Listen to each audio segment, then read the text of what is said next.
Uma das ideias mais curiosas, assim, intrigantes da história da alquimia, com certeza é a ideia da pedra filosofal, né, que supostamente seria uma substância ou até uma técnica, algo mais abstrato, capaz de fazer vários efeitos assim muito poderosos, como por exemplo, enobrecer os metais, né, que é o exemplo mais característico atribuído a essa substância, que é transformar, por exemplo, chumbo em ouro. E ao longo da história da alquimia, desde os seus primórdios, vários autores alegaram ter chegado pelo menos próximo a alcançar a produção da Pedra Filosofal, e alguns até disseram ter conseguido esse feito. Um desses autores, que é uma figura bastante misteriosa, inclusive, que é um monge beneditino chamado Basílio Valentim, é um dos que disseram ter conseguido essa proeza de produzir a Pedra Filosofal e deixou inclusive uma receita para produzir essa pedra. Só que, claro, né, como a Pedra Filosofal é algo extremamente poderoso, o Basílio Valentim não queria que isso caísse nas mãos de qualquer um e, portanto, ele escreve essa receita para a Pedra Filosofal em 12 etapas bastante enigmáticas. Nesse vídeo aqui, então, eu queria apresentar para vocês a primeira chave de Basílio Valentim, a partir ali do texto original, que é mais ou menos século XV ou XVI, e analisar e tentar decifrar essa chave, o que significa os processos ali descritos, contando, claro, com a ajuda de pessoas muito mais capazes do que eu, né, que são, por exemplo, um historiador da alquimia recente, que é o Lawrence Príncipe, e também figuras como Robert Boyle e Isaac Newton, né, duas figuras dos tempos ali da Revolução Científica, que leram Basílio Valentim e tentaram decifrar esse autor bastante enigmático. Então, sem mais delongas, vamos para o vídeo, né? Que na verdade é um corte, né? Um excerto do curso História da Alquimia que eu fiz há um tempo atrás e que está disponível ainda, caso você tenha interesse nesse assunto. Basta clicar no link aí na descrição, no primeiro comentário fixado. E como é que o Basílio Valentim produz a Pedra Filosofal segundo a sua própria receita, né? Ele tem um livro chamado Sobre a Grandeza dos Antigos, e a primeira parte desse livro ele discute várias teorias alquímicas, e a segunda parte ele põe realmente uma receita para a Pedra Filosofal, chamado de As 12 Chaves, que são 12 etapas extremamente enigmáticas que ele coloca de como alcançar a Pedra Filosofal. E essas etapas são ilustradas, né? O texto veio antes, esses textos existiam antes das imagens, mas a gente tem algumas ilustrações depois feitas a esse texto. E essa, por exemplo, é uma ilustração feita pelo Michael Mayer, que é uma figura aí dos primórdios da Sociedade Rosa Cruz e tal, a respeito desse texto. Então aqui a gente tem a primeira chave, né? Prima clavis, em que a gente tem aqui uma espécie de um rei, exatamente, a duodécima claves. A gente tem aqui um rei e uma rainha, né? E uma espécie de um cachorro aqui, que como a gente vai ver é um lobo, na verdade, no texto, pulando sobre um cadinho colocado aqui no ouro, né? O cadinho é esse recipiente aqui usado para fundir metais, ou crisol também às vezes aparece esse nome. E aqui a gente tem Saturno, a representação clássica de Saturno, né? Como um velho com uma foice, né? Um ancião com uma foice, e aqui também um processo acontecendo aqui. Beleza, mas qual que é o texto, né, por trás dessa imagem? O texto que existia antes dessa imagem que essa imagem ilustra. O texto diz o seguinte: os textos são longos, mas vão comigo aqui porque é a pedra filosofal, né? Não tem nada a perder e muito a ganhar. Essa primeira chave, então, eu vou deixar, na verdade, a imagem e vou ler o texto mostrando a imagem para vocês compararem o texto aí com a imagem. Acho melhor, não sei. Mas o texto diz o seguinte: a coroa do rei deve ser de ouro puro e a noiva casta deve se casar com ele. Tome o lobo cinzento devorador, né, que por conta de seu nome está sujeito ao belicoso Marte, o deus da guerra, mas de nascimento, esse lobo de nascimento é filho de Saturno, filho do velho Saturno, e que vive nos vales e montanhas do mundo, esse lobo, e é possesso de grande fome. Jogue o corpo do rei diante dele para que ele possa se nutrir do corpo do rei. E quando ele o tiver devorado, faça uma grande fogueira e jogue o lobo sobre ela, de modo que ele queime inteiramente. Assim o rei será redimido.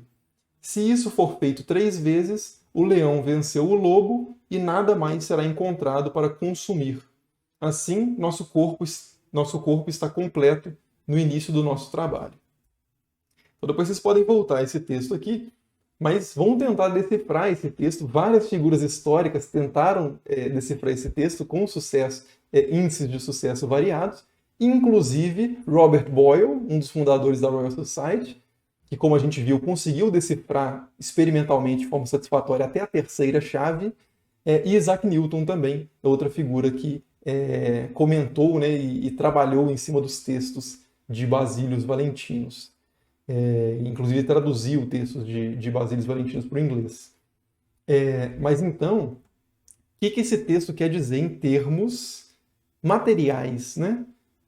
Que processo que ele descreve aqui? Então, o rei é fácil, né? O rei o ouro é uma associação típica, né? Na alquimia, o rei sol, o sol é o ouro frequentemente, assim como Apolo, que é o deus do sol, é o ouro, né? Então essa é uma correspondência muito comum.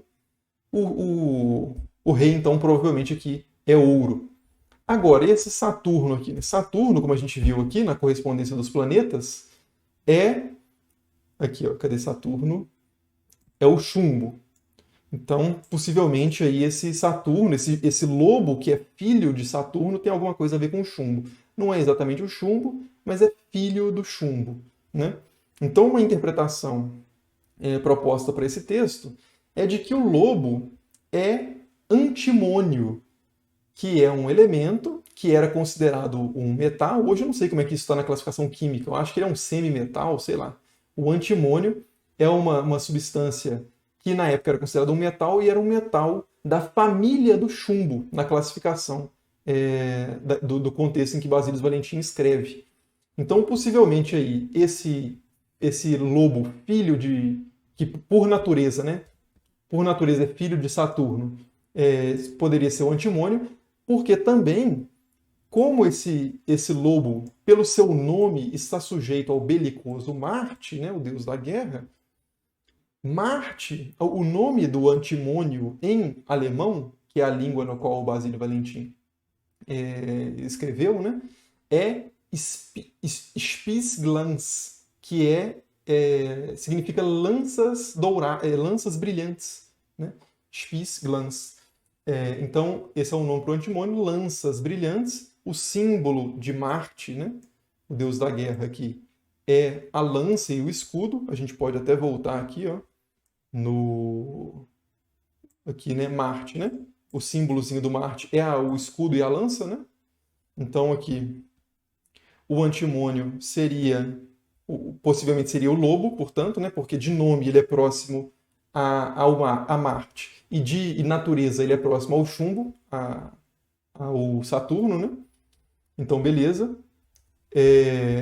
Então a gente tem o lobo voraz, é provavelmente o antimônio, e o rei é provavelmente o sol. Então o rei é provavelmente o ouro. Então o que está acontecendo? Você tem que dar o ouro ao antimônio, e de fato, antimônio, se você coloca o ouro em antimônio fundido, você vai ter uma reação química em que todas as impurezas do ouro, por exemplo, né, isso aqui é um químico mesmo, né, o Lawrence Principe, que eu cito aqui sempre, que reproduz essas experiências, ele pega como exemplo aqui um anel de 14 quilates, né, de ouro, que é 58% ouro, 42% cobre.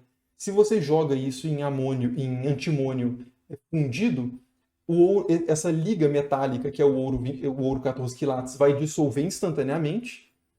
Todas as impurezas ali do ouro vão formar vão estar diluídas, de certa forma, ali naquele antimônio fundido, e o antimônio vai fundir com o ouro, formando uma liga branca, esbranquiçada, brilhante, de ouro e antimônio. E essa liga vai descer. Então todo o ouro vai decantar e você vai ter essas impurezas flutuando na parte de cima. Você espera isso esfriar um pouco, recolhe essa liga de ouro e antimônio do fundo, que é o lobo devorador com o rei na barriga, submete isso ao fogo, né? Então jogue, agora que você tem o rei devorado pelo lobo, pegue o lobo, faça uma grande fogueira e queime ele inteiramente. Então você vai submeter essa liga metálica de ouro e antimônio ao fogo em elevadíssimas temperaturas, e isso vai fazer com que o antimônio evapore e deixe para trás só o ouro puro.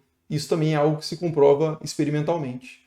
Então, a partir dessa experiência, o rei será redimido, né, aquele ouro que estava na barriga da liga metálica de ouro e antimônio vai ser solto, está redimido, e se isso for feito suficientes vezes, né, que 3 vezes, o lobo, o leão, que é o rei, né, o rei dos animais, o ouro, portanto, de novo, vencerá o lobo e nada mais será encontrado para consumir, ou seja, todas as impurezas terão sido eliminadas. Assim, nosso corpo está completo no início do nosso trabalho. Então, a substância inicial para iniciar o processo de produção da pedra filosofal é o ouro purificado por antimônio. Então, essa é uma possível interpretação desse texto, que é a interpretação que o Robert Boyle, por exemplo, fez e que o Laurie Príncipe, por exemplo, defende também.